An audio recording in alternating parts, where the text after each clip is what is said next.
Collinwood in parallel time, its stone towers rising into the night sky, proud and apparently invulnerable. On this night, however, the power of the living dead shapes a dream in the mind of Maggie Collins that points to not only death, but murder.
I heard you calling me. What is it? I did. Now you're trembling. Maggie, you're not afraid of me, are you?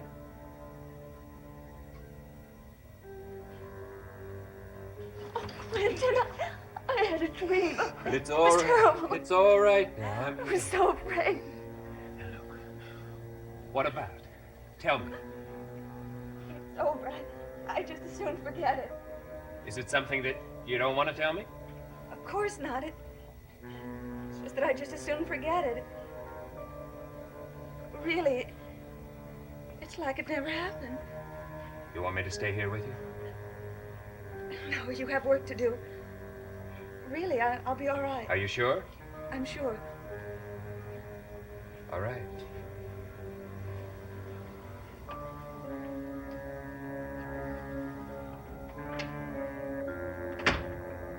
How could I think he could harm anyone? It was only a dream.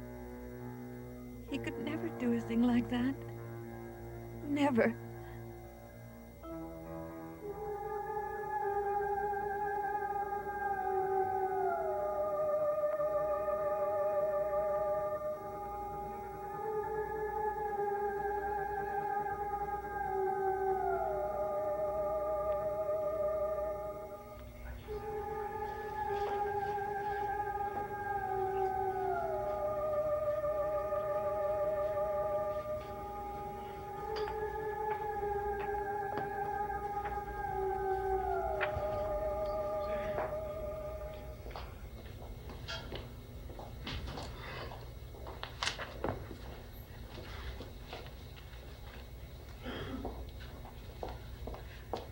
Alexis, what are you doing up so late? Oh, I couldn't sleep. I thought I'd come down here and find something to read. Oh. And you? I couldn't sleep either. Oh. Are you all right? You look so worried. Worried? No, I just couldn't sleep, that's all.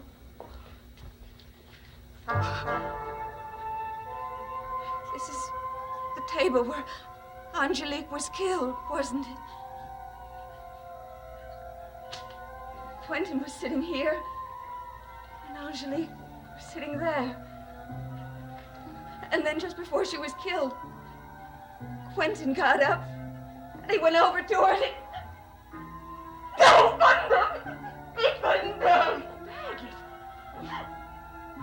you're talking as though you were there at that seance, as though you saw Quentin strangle Angelique.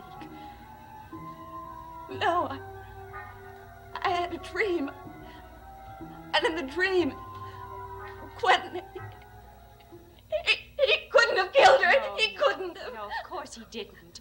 And you've got to stop thinking about it. How can I stop thinking about it when I even dream about it? Where could that dream have come from? How could I dream something that actually happened? I don't know. Do any of us know where our dreams come from? I suppose not. Alexis, perhaps you know. Why did Quentin attack Angelique that night? There was a voice that kept saying something about Angelique and Bruno. Well, everyone knew it wasn't true. Everyone knew that Angelique was devoted to Quentin. But Quentin loved her with a love that drove him insane. Even the idea of her with Bruno made him almost mad. If he'd loved her less, perhaps... Well, we really shouldn't talk about it, Maggie. Quentin didn't kill Angelique. He loved her far too much. Oh, well, I am sorry. I shouldn't have said those things to you. I hope you'll forgive me. I was just trying to convince you that... No, it's all right. I understand. Well, why didn't you stop me? Why should I stop you? You were telling the truth.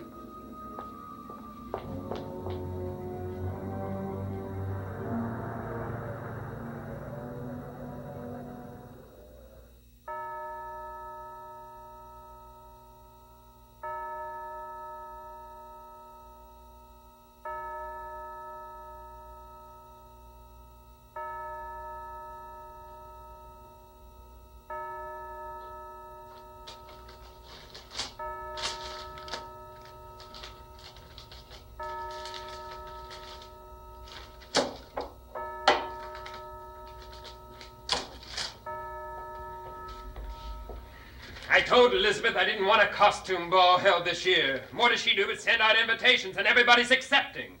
Quentin, I'm afraid it's partly my fault. Well, I helped her with it. Well, now, she knows that there's trouble enough around here. All the more reason she said that we should have the ball. Well, everyone looks forward to it so much. And besides, she thought it was the perfect time for Maggie to meet all your friends.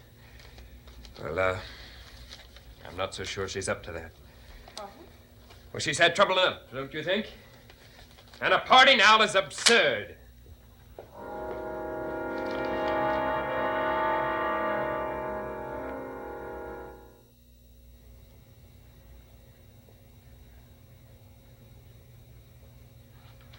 Maggie Angelique was not murdered. She died of a stroke. I signed the death certificate myself. Maggie, what is the matter? It's just frightening. I don't know who to believe anymore. But you at least believe me. Oh, I'm sorry. Of course I do.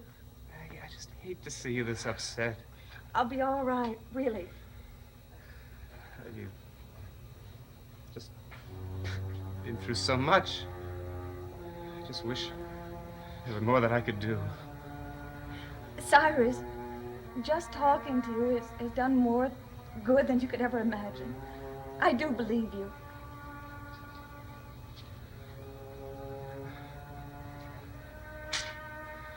I'm glad to hear it. I wonder if you know how kind you really are. Thank you again. You're welcome. And don't hesitate to come back here and visit me. If there's anything more that I can do, will you? I won't forget. Thank you again. Is there something wrong? No? Why? Is the way you keep looking at me? Oh, no, I'm sorry. That's just me, absent-minded Cyrus Longworth, staring at something without knowing what he's staring at. I am sorry. Well, thank you again. Good night, Cyrus.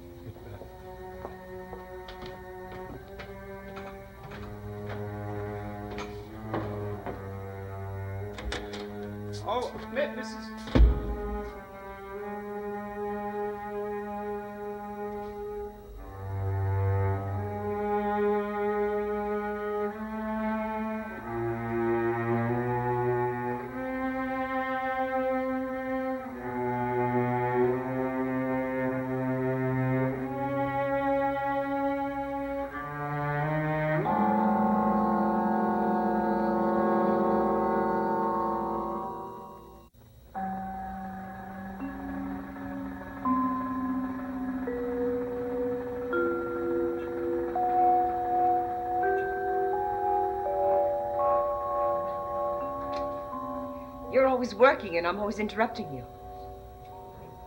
Listen here, when I get something on my mind, I can't get it off. I mean, not until I've settled it, at least. What is this thing that's on your mind? You know where John Yeager is. I'm afraid I don't. You know a lot more than you're letting on, and for some reason you won't tell me. You must think I'm some kind of a fool. What kind of work could John Yeager do for you? If he picked up a test tube, he'd break it. Miss Harrington. You used to call me Buffy. All right, Buffy. Now listen, whatever association John Yeager and I have is strictly between us. No, it's not. You know what I think? I guess what he does for you. He lives. What? That's right. He lives while you work. He's having a ball while you're making pretty colors in those test tubes. You wouldn't need John Yeager at all if you just let yourself go. Come on, try. No thanks, Miss Harrington. Miss Harrington again, and no thanks. You wouldn't have said that to the person who owns these, would you? Put those down. Why? Who do they belong to? Mrs. Collins. Oh, she visiting you? She just dropped by. You don't have to get so defensive about it. Funny. I knew her when she was growing up here, before they moved. She comes back, marries Quentin Collins, and I meet John Yeager. Did you know her well when she was a child? I always knew she'd be someone special. So bright, so pretty, so ladylike. I bet when she looks in the mirror before she goes to bed, she doesn't hate herself. And there, Dr. Longworth, you have a vital clue to Miss Buffy Harrington, who is no lady. Look, Yeager, he tried to make me into a lady. I thought he was kidding, only he gave me these. First time I wore them, he grabbed me and broke the string. That's what kind of gentleman he is. I just had them restrung. Only I'll never be a lady. You've reminded me of that. Give them back to him when you see him. I'll stay in my league and let Maggie Collins stay in hers.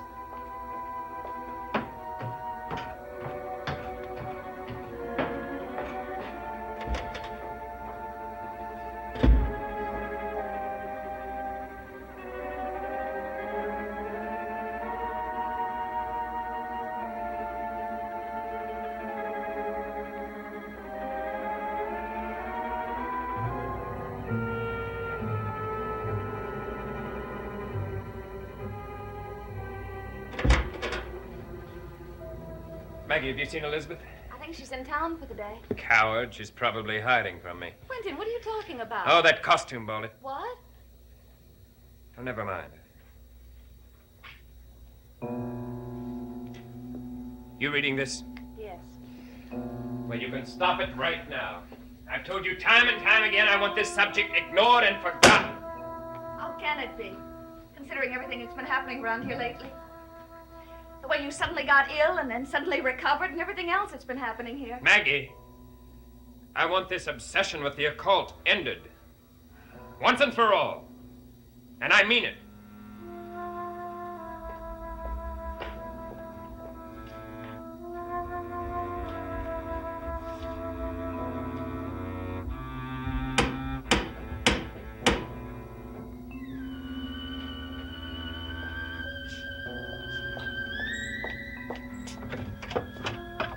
Cyrus! Come in. just for a minute. You left these this morning? I was just driving by and I thought... It was very dear of you. No, it was nothing. It was very thoughtful of you. I can't tell you how much I appreciate it. Well, as I said, I was just driving by. And you can't stay for a while? Oh, I'd better not. I have so many things to do. As usual. Thank you anyway. Oh. Good night.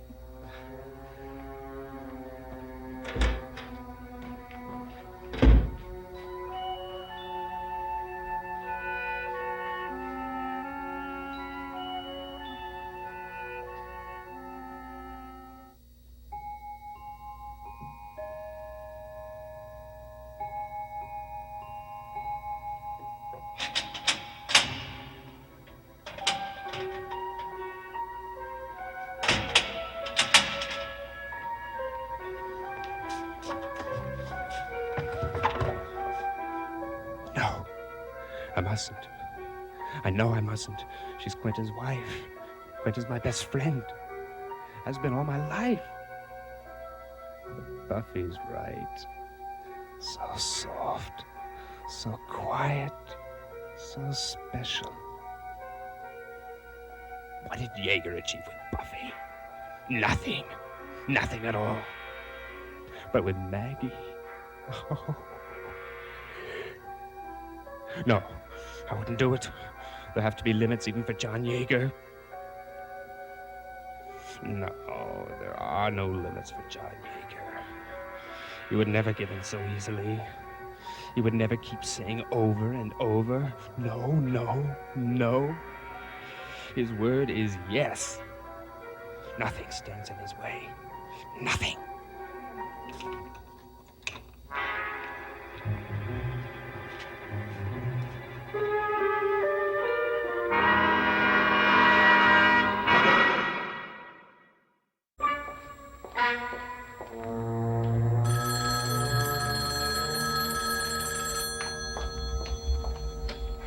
Hello? Mrs. Collins. We've never met, but I thought it might be valuable if we introduced ourselves to each other. Who is this? I heard that you have an interest in knowing the exact details of what happened at a certain seance. Will you please tell me who this is? As a matter of fact, I understand there were 2 seances that interested you. I'm sorry, but unless you tell me who this Please, is... Mrs. Collins, isn't this an opportunity that you've been waiting for? No. No, the seances are no longer of any interest to me. Oh, perhaps, but if that isn't the case, you can meet me at the docks at 6 o'clock, sharp. The dogs. I have no intention. Oh, would you rather be a place where we could be seen and overheard? 6 o'clock, Mrs. Collins. The docks. Well, look who's back. Oh, isn't Miss Harrington? You always walk the streets this time of night alone. I was on my way to work at the Eagle and I saw you walk down here. Oh, well, now that you've satisfied your curiosity, I expect that you're eager to continue on your way. As a matter of fact, I certainly am. Oh, Miss Harrington. Thank you for returning that necklace. Now I know what a mistake it was to give it to a person such as you. I didn't want it anyway. Of course you didn't want it. It wasn't cheap enough or vulgar enough for you, was it? Well, I tried to make a lady out of you, but I reluctantly concede my defeat.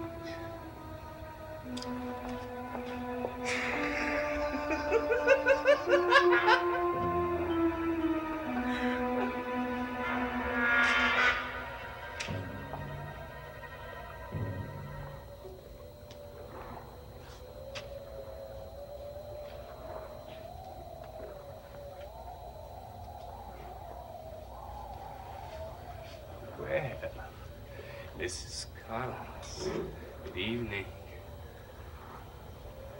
Are you the gentleman who phoned me? At your service. Who are you? Your friend, Mrs. Collins. Your friend. Please tell me what you have to tell me. Yes, I'll tell you. I was only going to say that I find you inescapably charming. Oh. Well, in that case, good night. Oh, your husband was seen choking his wife at that first seance. Go on. I'll go on. But I hope you know that you're doing me, that I am doing you a very big favor in giving you all this information. I was wondering if you give me a favor too.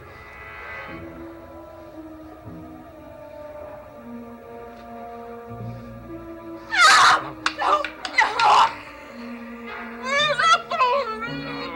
soon enough, Mrs. Collins. Soon